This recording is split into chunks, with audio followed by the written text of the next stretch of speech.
here live at the headquarters of the governor's office in San Pedro, California, and I'm blessed, and I mean very blessed, to have world-renowned music artist, rapper, MC, Pancho with me here today. Pancho, thank you so much for coming, brother. Thank you, Mavrick. It's a true honor. God bless. God bless. You know, you got my support to the fullest. I appreciate that. You know, our whole campaign is about coming to the people real, keeping it real from the streets, finding out what the streets really need, what the situations are, where we're going in the future. And there's nothing better than to really go in the heart of the areas that have the problems. San Pedro, believe it or not, has one of the highest crime rates, you know what I mean? Has one of the largest gun charges here as far as felonies or convicts with felonies carrying guns, and it's a serious problem here. And that's why I wanted to bring it to the community and bring one of the community leaders.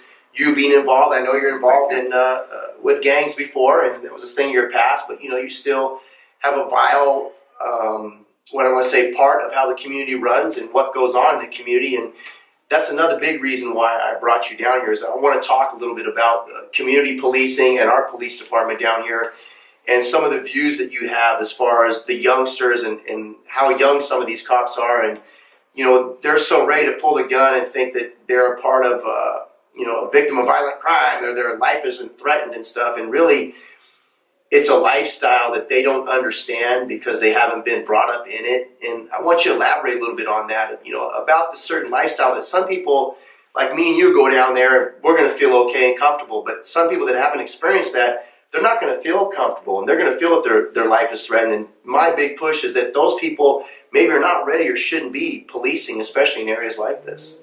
Well, you can't blame an individual that goes out into the jungle, we could call it, and he doesn't, like you said, he wasn't brought up the way we were brought up. He's in a predicament where he feels his life's in danger. The first thing he's going to do is go for that gun. So I mean, I think any individual would act like that, even somebody in the military. That just goes right out there, and they're surrounded by a bunch of people, and they feel threatened. That's the first thing. If they have that gun, I mean, they're going to use it. So I agree with that. What you're saying. They're coming in at a young age, and they haven't been around. Like me and you have spoke before on the domestic violence issue. How can you get a 21 or 20-year-old to go in there that's never been married, and he's answering a call for domestic violence, and how's he gonna, unless he's been there, he's been married, divorced, going at it with his wife, somebody that's pretty much out of high school, he's not gonna know how to act in that situation. I know I wouldn't if I was 18 and I was the one making, answering that call, Right. Yeah, it takes, we need to revisit that, that possibly we need to look into hiring some people with a little bit more life experience. I think that we can both agree on that somebody at 20 years of age really doesn't understand the dynamics of a married couple in their late 20s or even early 30s for 10 years, because he's never experienced nothing like that. And it goes back to what we talked about before. They have the letter of the law and the spirit of the law. The law can tell you in black and white what's right and what's wrong. But there's also a spirit of the law. And the spirit of the law is every situation has its own domain. And to understand that when you come up to certain situations like that, I think is extremely important. And I think that our police department's great. I mean, we have the best training across the world in the nation. Other states and other countries look to LAPD's training programs and stuff. And I'm not knocking that. I think we have the best training. I just truly think, and that's one reason why we're here speaking with you, that we need to revisit who we're hiring at what age and what experiences and what's been going on. Now, some of the protocol, like we already talked about the age. What is the age? The age is 20 and a half. Oh, it's 20. 20 and a half. That's still, yeah. That's crazy, but that was put in effect in 1941. Now, in 1941, the average male lived to be 57 years old. 2016, the average male is living to be 77 years old. So infantilacy and somebody that young, it's too young at this day and age to be put out in the street with a badge and a gun. And I'm not saying that 20 and a half year olds haven't had some life experiences, but there's some that have. But the problem is the hiring criteria is so stringent that a 20 and a half year old that's never even had a parking ticket, I hate to tell you, doesn't have enough life experience. I mean, how are you going to write a 30-year-old a speeding ticket when you've never even got a parking ticket? You don't even know what it feels like to have that. And that becomes from, like I said, the spirit of law. What are your ideas and thoughts about that? Well, I mean, I think it should be changed just from what I'm learning from you. You know, somebody that's, I guess it's really hard to get in the police academy from what you're telling me, right? It's you know, if you have virtually impossible, you know. You gotta be squeaky clean on that. So, I mean, I don't want to use the term bend the rules a little bit, but maybe go over the language on that. Correct. Go over the whole, I mean, in our union, we say contract. You know, I don't know if they're under a contract amendment or whatever it is. That's the writ on that. But go over it and change it a little bit. And, you know, I guess, but I'll say bend the rules because I'm street. And that's the legal. I would bend the rules a little bit. If the guy's got a couple of tickets, I mean, you know, still give them a chance. Bring them in. I'm not against police. You know what I mean? If they're out here trying to do their job, you know, more power to them. You know what I mean? They're just regular people, just like you and I with our tattoos. We're not all bad people. All Crips and Bloods aren't bad people. All Mexicans aren't bad people. All Muslims aren't bad people. Right. So I'm not here to talk bad about them or anything, but you know,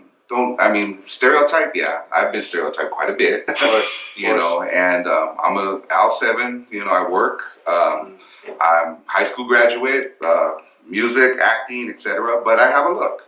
And, you know, stereotyping is something I've gotten quite a bit. You know, I get it with my own people. So, you know, that's one thing that I'm against. So, you know, you've obviously been out there in the streets and, you know, maybe sitting in the car and having a few beers and, you know, the popo, what do you want to call it, they rolled up on you. Now, there's certain guys that roll up with a certain disposition that you guys can kind of relate to. They carry themselves in a certain manner. And that respect gets paid back and forth. Right. But you get that youngster that rolls up, you know, and right away you can sense that this guy has not got, I don't want to call it street credibility, but he's got no life experience. And as a grown man, regardless if, you know, wherever you're from, you don't want a young man that has no life experience trying to tell you with calluses on your hand about life experiences. Right. It just doesn't work. So I think that's a lot of it. I mean, have you experienced that? I mean, the difference it's all in the approach. You know, it's how you approach an individual. A few months ago, I remember I got pulled over. I was in downtown LA, in that area. The ones that out here in Harbor Division pretty much know me already. Now, mind you, Pancho's got a Cadillac Escalade. He's got a Cadillac, what's that? XLR. So it's not like he's rolling in a 65 Impala. No, I got pulled over immediately in that XLR. But I mean, the whole thing was to remain calm and, you know, play the game and yes sir, no sir, and you know I wasn't doing anything wrong. And they ran a make, of course, and they asked if it was legit, if my driver's license was going to come back legit. I'm like, I'm nothing to hide. Like, I'm telling you guys, I'm into acting. This is where I work. This is what I do. So once they did run a make and they actually Googled me and they seen who I was, and they're like, hey, you know, we appreciate your patience, you know, because they were kind of a dick to me, you know, but they go, we appreciate your patience and everything, and you know, cooperating with us. You know, we apologize, and you know, but they even said it. I'm sure you get this a lot. I'm like, actually, no, I don't. Just in LA, I do. You know, in that area, I go. The ones back home pretty much already know who I am, and they know I'm a working man and what I do. So, and these were young guys, you know. So, like I said, I don't blame them. You know, it just they could have caught me on a bad day. I could have been in a bad mood. I could have gotten attitude, and you know, who knows where I would have been. You know what I mean? Because they looked like they were in fear, like I'm going to do something because of the way I looked. And I ain't gonna lie, I was in fear that they were going to pull that gun and, you know, so it was both ways. It was both ways. But luckily that one worked out okay, and, you know, I was on my way and I wasn't doing anything wrong. It was just they even said the look, you know, you had that look, you know, and we didn't know you. So we wanted to get to know you. Okay, now you know who I am. Well, you know, that goes back to what we're talking about. Somebody that, you know, in their mid-20s, may have seen tattoos a little bit more, seen that it's going to approach it just a little bit differently. And it's funny you bring up tattoos because at tattoos this day and age, you know, we were growing up, you were a gangster, a thug, a drunken sailor, a biker, you know. In or out of prison. In or out of prison. That's what tattoos are. Yeah. I think Dennis Rodman made it clear it's fashionable. It is hardcore. He opened the doors for a lot of us. It became a fashion. Yeah. You know, ironically, there's a few federal court judges that, you know, have, you know, really nice large pieces of tattoos. I mean, tattoos have really come a long way as far as so they're okay that they let them, because I know the military is kind of strict on that now. The military has been, you know, the funny thing is, that's what you used to get in the military for, is to go overseas in Japan and Right, get a tattoo. right. So my dad did, you know what I mean? Yeah. He came back with some crazy tattoos. So the military is trying to be a little bit uniform, but that was happening in the early 90s. The 2000s have come on now, and now even the police department's even being lenient if you see the local guys are wearing short sleeve shirts again and showing their tattoos, because tattoos, like you said, you know, it's fashionable now. Or It's expression. Expression. Yeah. Definitely. Yeah. Well, Pancho, thank you so much for coming down. We really love the insight. We love the support. And most of all, the people out there in California need to hear it from the real people in the streets and what's really going on, you know, from an educated person like yourself that has been through a lot of things and also been successful.